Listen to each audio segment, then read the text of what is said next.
Hey guys, Joe Schmoe here, and this is a Decentraland news update.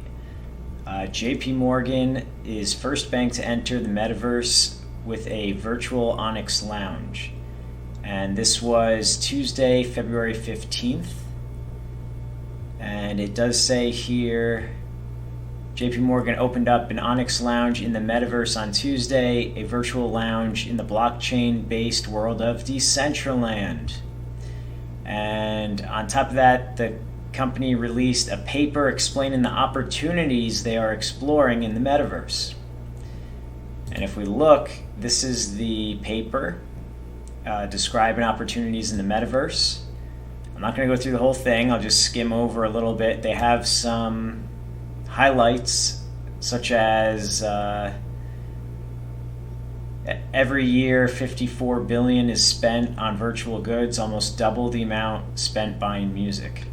So they have some metrics here, and they talk about 60 billion messages being sent daily through Roblox, which I'm not really sure what that is, but it must be something metaverse related, because this paper is about not just Decentraland, but metaverses in general.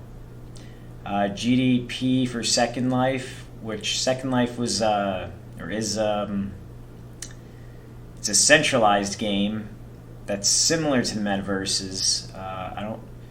I guess they do call it a metaverse. It's just not a decentralized one. That's been around since 2003. So it says GDP for Second Life was about 650 million in 2021, with nearly 80 million USD paid to creators. And they just talk about, what's happened so far and maybe some projections of what they expect. Like here they talk about Web 2 versus Web 3.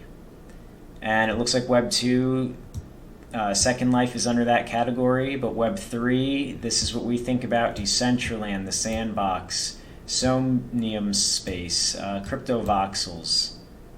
They have a good kind of comparison chart here. From a social perspective, the development of a more immersive virtual experience is helping people to build communities based on shared values and to express themselves in more authentic ways.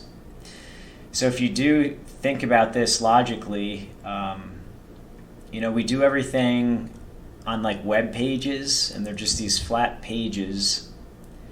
And we don't think of it as something going obsolete, but it really is. Like the metaverses are a way that we're more immersed into a 3D world where you can actually see people.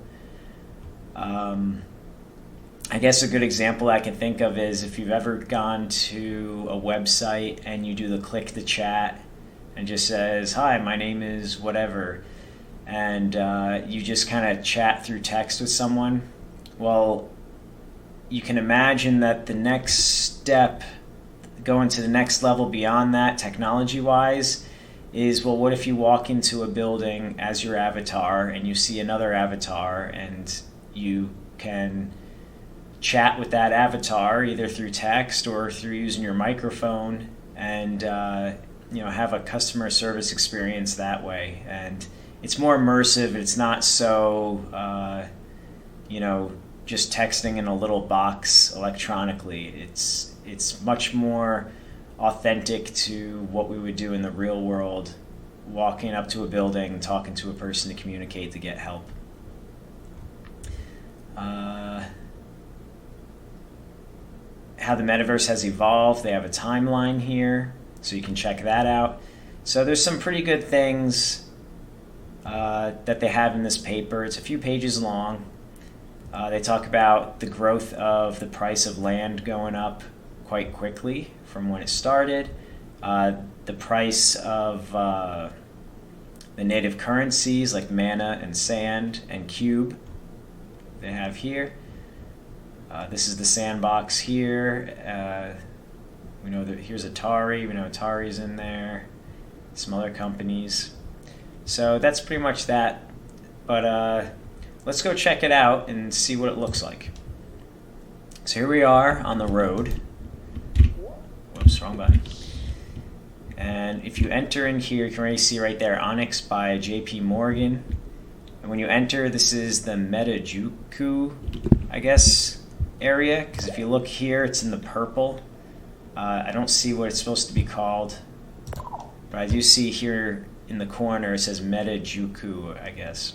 And I'm at coordinates 9420.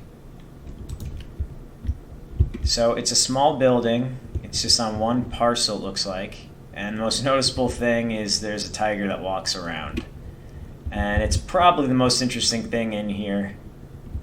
They have a timeline here. It says our blockchain innovations over the years, and it's actually very hard to read, but if you squint and you get close enough, you can see the things that they've done over the last few years. There's a video here. There's lots of things that you can click on, such as this, and things upstairs here, like these papers. One says cryptocurrency markets, one says flows and liquidity. You can click on them. A lot of these, they just direct you to their website to view more information. And this is pretty much the lounge. Very simple.